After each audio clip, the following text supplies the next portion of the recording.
Welcome to the Biz to Biz podcast, your number one source for all business news. Hey, everybody. Welcome to B2B Vault, the Biz to Biz podcast. And today I am honored to have one of my clients and on the show. Now I'm going to mess up. Jonathan, Alex from... It's Alex. Just go with Alex. Yeah. Huh? Alex Setzer. Alex Spencer. Setzer. Yeah. Setzer. Setzer. Okay. Alex Setzer, and he's the founder of a platform called GoLobby. And, you know, me and Alex met a while ago, and he called me with a very frustrating telephone call, which we'll get into. And Alex, introduce yourself to the B2B Vault audience. Well, Alan, first of all, appreciate the opportunity, bud, and appreciate everything that you've done for us. So we have a new concept. We call it GoLobby. It's GoLobby.com, and it's the first of its kind, concept. And basically, what we have done is we are looking to bridge the gap between political lobbying and the average consumer. I've been a political lobbyist for 20 years, been in the political process for a little bit more than that, and the challenges of the political lobbying world are that if you are a political lobbyist, there's only like 10% of the population, if even that can afford your services. Those are generally large corporations or associations or very wealthy individuals.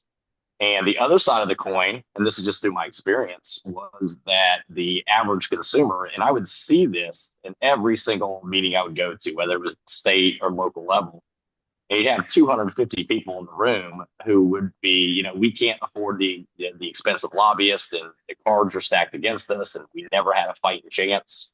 And there was a lot of truth to that. So we've come up with this revolutionary concept that what it does is it bridges the gap between the average everyday voter, consumer, citizen, and professional political lobbying. We're calling it democratizing democracy. And what it does is it allows anyone who wants to go create a campaign on our sites, and through the power of crowdfunding, you can generate a lot of revenue that then can be used to match you to a political lobbyist all across the United States of America at local, state, or federal level. And then with the income that you generated, you can actually afford a top tier lobbyist to go fight for your issue on your behalf. And those issues are wide and varied for sure. Yeah, and when Alex first called me on the phone, the first call was, this is my business, and I've talked to 20 people, and no one can help me. It might have even been more than 20 people.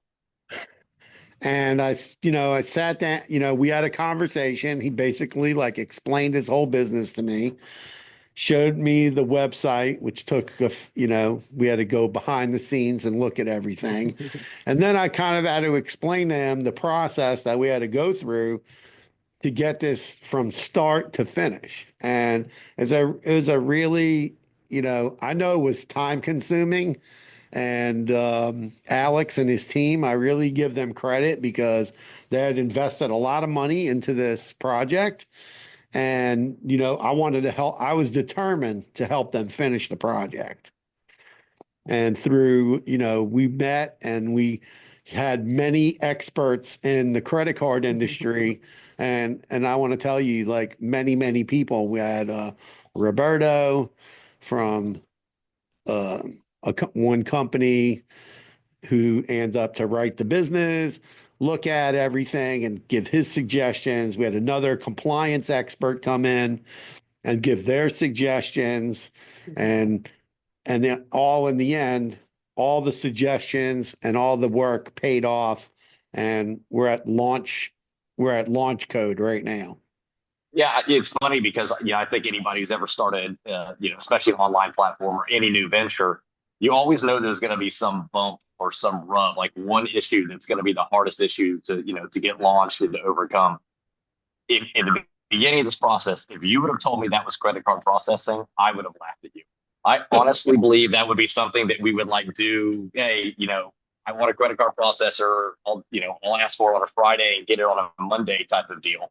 in a million years, I never thought I would have went through that entire process and really just the hoops. And I learned a lot through it, and most of it thankfully to you, we're able to get through this process. But you learn a lot. But credit card processing is something that I don't think I ever wanted to know this much about or learn this much about. But here we are. Yeah, people don't realize, a lot of people come up with these like really brilliant business ideas, and I Yeah. thought your business idea, I thought it was fantastic. And I was telling you a story. Like right now, I'm talking to the people where I live in Margate, Florida.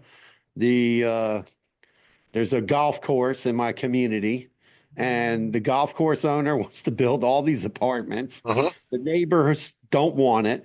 It's very difficult to communicate to people today because how can you communicate to this crowd of there's over 9,000 homes in our subdivision. There's one big association and a bunch of small associations. And how can you do that? We would have to send mail to everybody. There's no guarantee Yeah. everybody's going to read the mail. We don't have everybody's email. And nobody gets the newspaper anymore. Like if there was a newspaper, if everybody got the newspaper like 20 years ago, there would just be a newspaper story. And then, everybody would be protesting down at the city, right?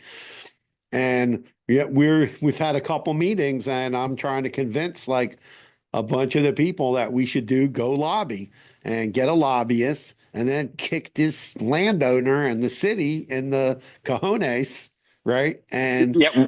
our point across that we don't want them to build 900 apartments. We actually have our first live campaign. So we've really been live for really a matter of weeks. We're obviously a little bit live, but we haven't been real live for about 3 or 4 weeks now. And we actually have our first campaign being funded by the citizens to hire professional lobbyists to find a local and state issue. And it's very similar to yours. And it's been interesting because everybody we talk to they go, well, why wasn't this around? It's like, why has this never been an option? And the truth is, it's a simple concept, but it really required a fair amount of understanding of how this process works. And somebody who was crazy enough to go do it, I guess that's what I keep being told. But back to the credit cards, I mean, you have these weekly phone calls with my investors, and everything is going well. The website's being created. Everybody's in a good mood. Like all the things that like designing the website that we envisioned, I said, man, it's working exactly how I saw it when I thought about it for the 2 year lead up to it. But every single time it was like, well, so why aren't we live? Well, I don't have a credit card processor. And I mean that really was it was crazy. If you would have told me this would have been the one major issue, I would have laughed at. But Well, I yeah, I think mean, thanks to you, we got through it.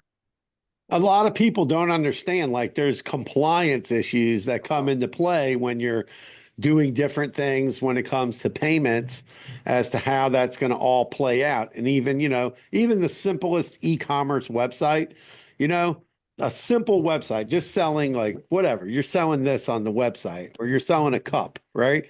You've got to have, a privacy policy, terms and conditions, refund policies. You've got to have your GDPR. You've got to have check boxes when people check out, and that's just on the very simplest level, right? And then when you're thinking up some kind of advanced, platform, right?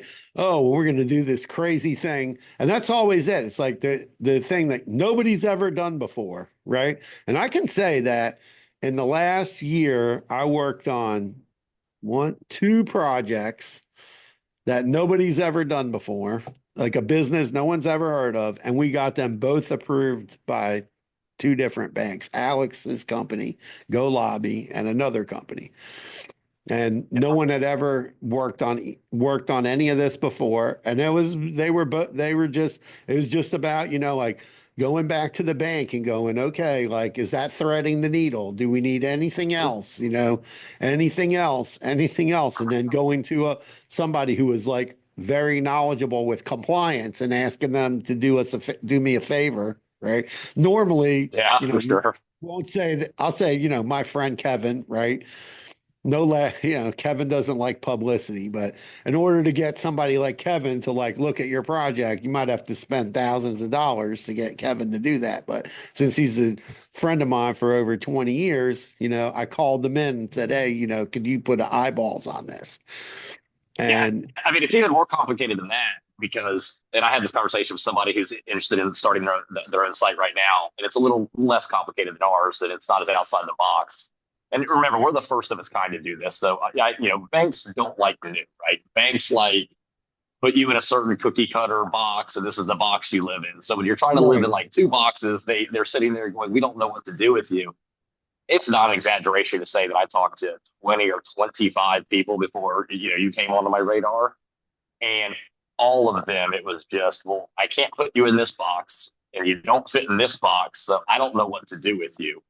And it became incredibly frustrating. And then, working through the process with you was great because, you were able to basically explain to me, don't say the following this way, because if you say that, it's going to bring up this issue. And, you won't be compliant in this way. So, like I said, I've learned more about compliance than I would ever care to admit. I've learned more about acronyms. I've learned more about consumer, credit card processing. It is a crazy, crazy wild, wild west world out there. And if you don't have the right person to navigate it, I don't know that you could get through the process. Well, I appreciate that. But also, I have the ability to reach out to like some really good experts, a president of a payment processor, that actually took interest, and their board members took interest in the project. They thought they really liked it, and they thought that it had merit and the public needed it, And believe me, I had to go to I had like 2 hour long meetings with them to like pitch your business, right? I'm pitching like your business. I'm like, listen, like you guys need to help this guy, right? This is a cool project, right? And this is the public needs this. And I think like, listen, I hope that the people in my community bite off on it and we do the second Go Lobby. Yeah, I think it can help you. I mean, so I equate it to this. This is, we're trying to make it like a very simple way of explaining it. You can have the single best cookie on the market, right? But if Right, Publix doesn't put you on the shelf, it does not matter. And that is right. exactly what this process is like. You have a great idea and it'll probably do well and you know that it's something that the public needs. But if no one's willing to take a chance on you and give you an opportunity to put you on the shelf, then it really doesn't matter. Yeah, and it just takes, I believe me, I've had companies come to me before, they get like super frustrated. And I'm like, listen, like if you're going to have to thread the needle on compliance because compliance just keeps getting tougher and tougher with anti-money laundering rules and AML. John Alex Pratt, like AML, you know, hearing that for the first time, like you start to just go, but it's we deal with AML every day, like anti-money laundering. Like I have to explain to Ah, merchants, like we sell you an ATM, you can't take the cash out of your cash register and put it in your ATM machine. That's money laundering on its simplest level. yeah, So I think my favorite was when we got to the point where it's like, oh, everything is great, except for now you have to verify every single person against the Homeland Security list that comes onto your site. And I'm like, excuse me? Like, what are we talking about now? And so it's just a tough world to navigate. And I think it's getting increasingly tougher. So it's just important to have somebody who can get you through the process. There is no way we would be up and running and where we are if we had not had somebody navigate the process. It's remarkably complicated. no, it's crazy though, but also we had discussed that like right before we started working on your project, there was like two huge companies that were in a funding space and they were being investigated because there was foreign money coming in and shouldn't be, whatever. It's crazy. Everything and in the end, I wish Alex, all the success and his partners. And, I hope that this thing catches fire and you guys get like a bunch of people wanting to put, um, their issues and getting, and then get it funded and hire so that the little guy has a voice, I always feel Yeah. like since the newspapers are gone, right? That we don't have the ability for people that don't have a ton of money, right? Yeah. That they don't have a voice, and this gives everybody a So, voice. so the origin story of this is actually very funny. If I'm being honest with you, so I had an HOA, which is kind of like the scenario you're in right now, right? And this was like 3 years ago, who wanted to hire me. and they really were kind of getting screwed over on multiple levels of government, and it was a water rights issue, and they were getting bounced back and forth. It was very, very complicated, and the more complicated issue is, the more expensive it's going to be. So I quoted them a certain price, and immediately they said, we just don't have that money. And I said, I totally understand that. I mean, I get it. And that's why the little man gets screwed over, because they don't have the ability to hire somebody like myself. And 3 or 4 months go by, and I get a phone call from the HOA president, and out of the blue. And he says, I've got your money. And I said, you got to be kidding me. I said, I got to just ask, how did you get the money? And he says, oh, yeah, I just, like every Saturday morning, I'd go knock on, there's like 1,000 rooftops in the neighborhood. He goes, I just go knock on all the doors. And he's like, it was like $50 here, $25 there. A couple of people gave me $100. He's like, before you know it, I was able to get all of your money. So I live in Orlando. I go to Orlando Magic basketball game that night. I'm a couple of beers in, and I'm sitting there, and I'm like, why can't you scale this concept? Why couldn't you take this exact concept using crowdfunding and scale it on a platform that allowed everybody to do this? And because crowdfunding exists, we all know that. And political lobby exists. And these are two industries. I mean, if you think about it, political lobbying is the oldest industry in America. It's 250 years old now, right? It's been around forever. But you've had two groups of people that have never been able to do business together. So both sides want to do business together. They just never had the ability to do it. So what we've created is and more so, it's not really like crowdfunding. It's more like, hey, here's the bill, but we're all gonna or we're all gonna split the bill, like in a restaurant, right? You got your bill in the restaurant, we're all splitting the bill.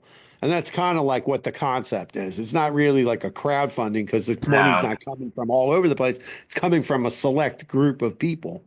Well, and it's different in one single way. It's the way we have it set up is exactly what you need, what the total bill is going to be before the money starts coming in.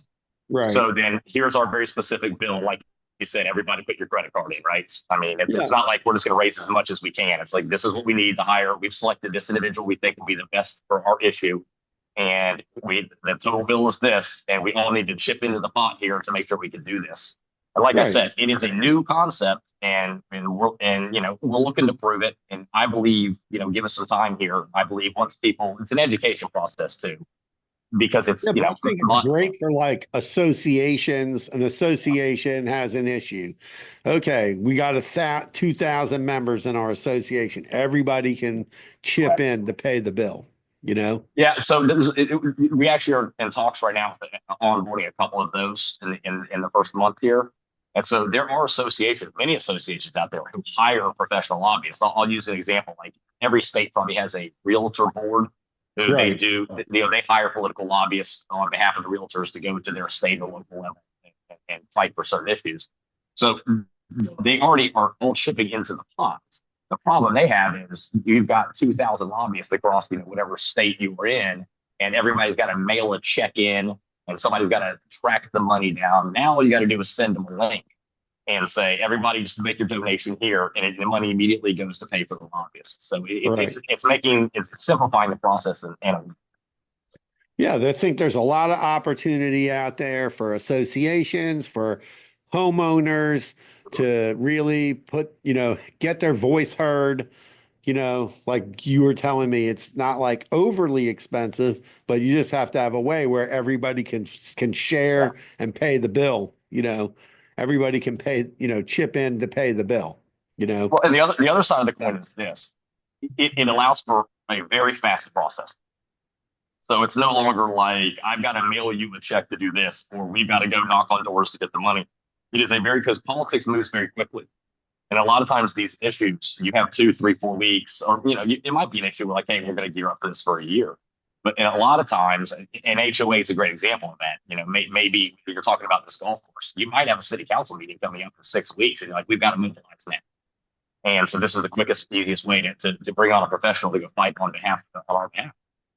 Yeah, because it's difficult. And it's crazy that you would have thought that somebody would have come up with this idea sooner, but nobody has. And that's what United States of America and entrepreneurship, is so important, that we have entrepreneurs out there like Alex and his partners. And, I applaud people when they're doing a startup, and how they have to persevere through all of the different, trials and tribulations that come up when you're doing a startup. Because if you're coming up with an idea that nobody's done before, a lot of people don't understand. You're going to have to convince somebody at a bank or a credit card processor to take a chance on that project. And a lot of times when I talk to people like that, I've had people like, "Oh, you're going to put the president of a company on the phone with me?" And I'm like, "Yeah, like, no one's ever done this before. Like, we can't, if we fill out an application and just send it in, the underwriting department's going to go, huh? What? No, we're not doing, forget it. You've got to get the C-suite involved. And that's one of the things, because I've been doing payment processing for 25 years, started this company in 2001. Right. And, when I told Alex, I said, yeah, you're going to have a meeting with the president of the credit card company. And I put the president of the credit card company on a Zoom call with Alex. I'm sure he was.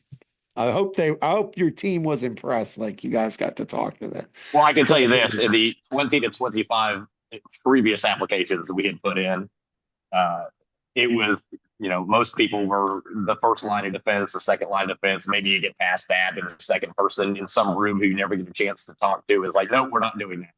And you're filling these applications out endlessly. You just get to a point where you're going, why is it I can go to the farmer's market and swipe a credit card under somebody's tent, but I can't get a credit card processing online for a multi-million-dollar invested startup? And so when you came on board and said, "Oh, we're going to meet with the president," in our very first meeting, I was like, "Oh, this is very real." And it was nice to be able to go back to my investors and say, "Hey, I've got a phone call with the president of the bank out of the gates," and I think this was very real. Yeah, because it's important when you're going that route. I mean, I had another client a couple of years ago that contacted me. They watched the podcast and reached out to me. And I said, "Oh yeah, we're going to put someone from this bank on the call, the CEO or the COO is going to be on the Zoom call." And the guy told me he thought we're having the Zoom meeting, and during the Zoom meeting, I'm getting texts. And I look at the text, and the guy said, "I thought you were full of it." Because, wow, you guys really you came through. And they were having a meeting with the president. They were having a meeting with the CEO and the COO of a bank. And I was like, listen, there's no other way to get your deal done, because this has never been done before, and that's what Yeah, it takes. it was even a little further than that. And this was something I went back and immediately told my investment group. It was not only were we having the conversation with the president of the bank, it wasn't just like, sell me on the idea. It was, okay, if you want to do this, these are the following things we suggest you do in your application. And I mean, candidly, that's the next level stuff, right? Because at this point, they're asking you to buy, so they have interest, and they're giving you the best possible route to success. And if you're a startup, you don't often get that type of level of engagement. I mean, usually it's like you're trying to beat the door down over and over again and get the concept across. But when you have the president actually telling you, "Hey, I'm interested, but you have to do the following things to get me on board," that was very helpful. Yeah, it's definitely helpful. And we try to help as, clients with that, especially startup companies, because a lot of times people have sunk in a lot of money by the time, to their, into their business. And you don't, and you want to look at it and you go, hey, like, definitely a worthy project. And, we worked very hard to get it all done.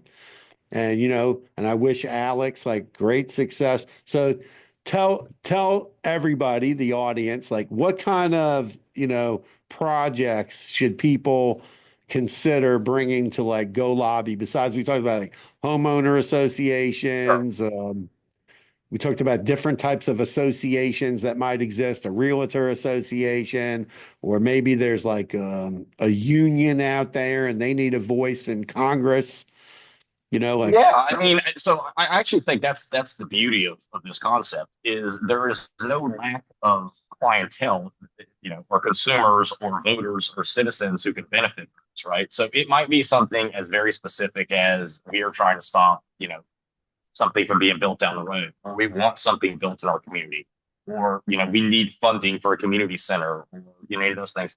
But it can also be in a lot of ways. I mean, there are a lot of issues out there. If you go on any of these political forum sites, right, you can go on the Reddits or those, you will see these. They're more 10,000 foot view level concepts. And the beauty of this concept is you can say, okay, here's my concept. I'll say save a whale, whatever it may be, or we want to save it links, or we want the state to put more money into solar. I mean, it could be anything, right? Or it could be the federal level. And by being able to fund and bring in a professional, they can help you take those very 10,000 foot view levels and then get down to a brand new 1,000 foot view level, and then take your concept and put it into action and try to make it law. So, I mean, there is absolutely no downside to being too big or too small.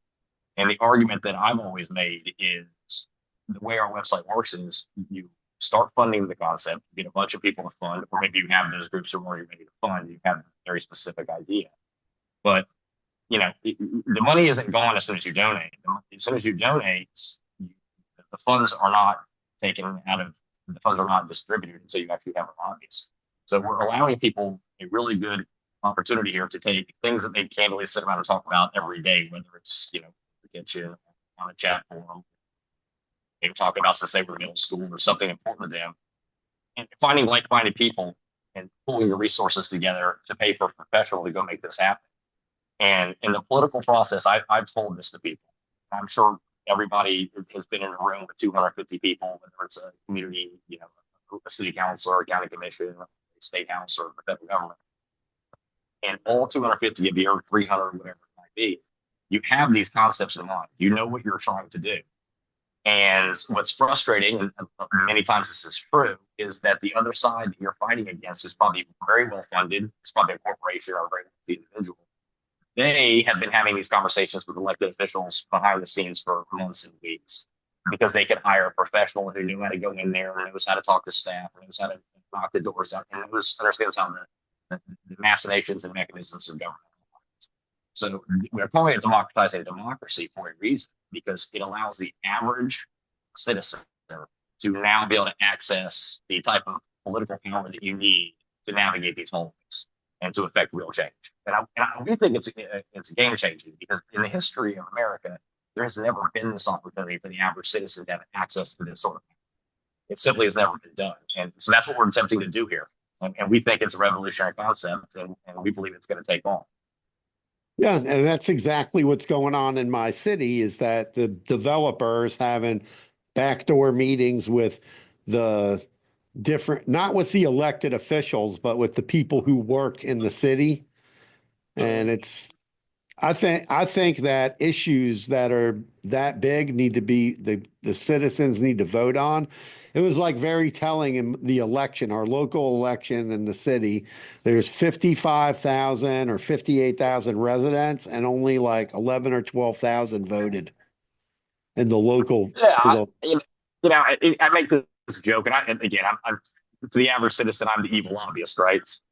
But I know what I'm doing, and everybody else like me knows what they're doing, and we're very effective in what we do. So it's the old joke: if you can't beat City Hall, join it.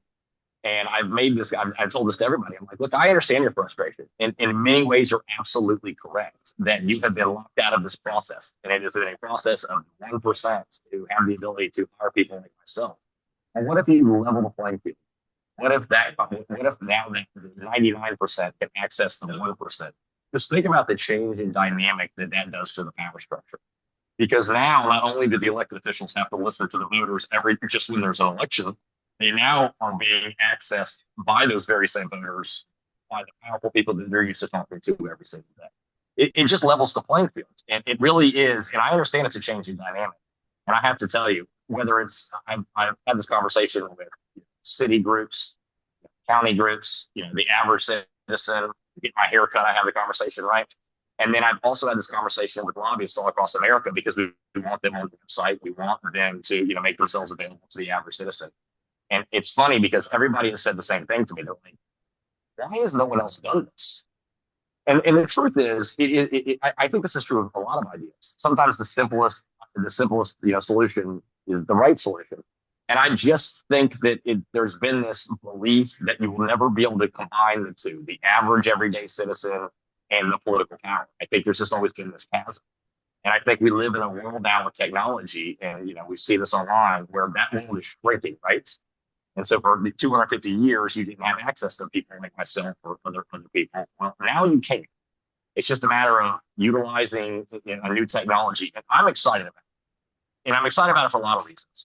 Because, I will tell you this, it scares some people. I mean, elected officials, I've got to have the conversation like, oh my God, can you imagine now? I'm going to have 250 people who would come yell at me, but now they're going to have you in there talking to me also. But that's a good thing. We're No, looking I to think change that I think that your business, your project, GoLobby, your website, I think that gives the opportunity for the average layperson and all their neighbors to it levels the playing field, okay, for them to fight against City It Hall does. or It does. whoever, the state. And additionally, on top of that, it allows them to take, because most people don't understand like how this process works, right? And it's intimidating to them. And candidly, it's by design to be that. But what it allows you to do is hire a professional who can take your idea and tell you, here's the idea, here's the method, here's the game plan, here's how we move forward to fight on behalf of it. And the best part is whether you can afford to donate, $1 million or $1. It doesn't matter. It all Right. adds up. It all adds up. It truly is leveling a playing field. And we keep saying democratizing democracy, but we mean that because that's actually what this is doing. All right, everybody. Thank you, Alex, for coming on the show today. I think you gave Thanks for having good information to everybody, and we wish Alex much success with GoLobby. And I think that it's a awesome project, awesome website. The concept is awesome. It's been needed, and I think that it's going to do a lot to help everybody do what they need to do, to fight City Hall or whoever you want to fight against, the government, and give you the opportunity to get all your neighbors together and go, hey, this is our cause, and this is the new way, 2025. This is the new way to fight City Hall, and get the word out on what your issue is and help level the playing field so your voice can be heard and all your neighbors' voices can be heard, or all your whole association can be heard. I think it's really great. Any last words, Alex? Thank you for having me on and the opportunity to talk about this cool new concept. And really thank you for everything you did. We wouldn't be here today if we didn't have you to help us navigate this very difficult process. Well, I appreciate that. And everybody, thank you for listening to B2B Vault today. Check out golobby.com if you want more information about Alex and his project. I'm sure you guys can reach out to them on their contact form. If you're interested in learning more about what we do at Nationwide Payment Systems to help startup companies, feel free to reach out to me on LinkedIn or through our website. Check out B2B Vault. We're on Spotify, Apple, YouTube, all the podcast places you can watch podcasts and listen to podcasts. So everybody have a great day. Carpe diem. Peace out. Thank you very much.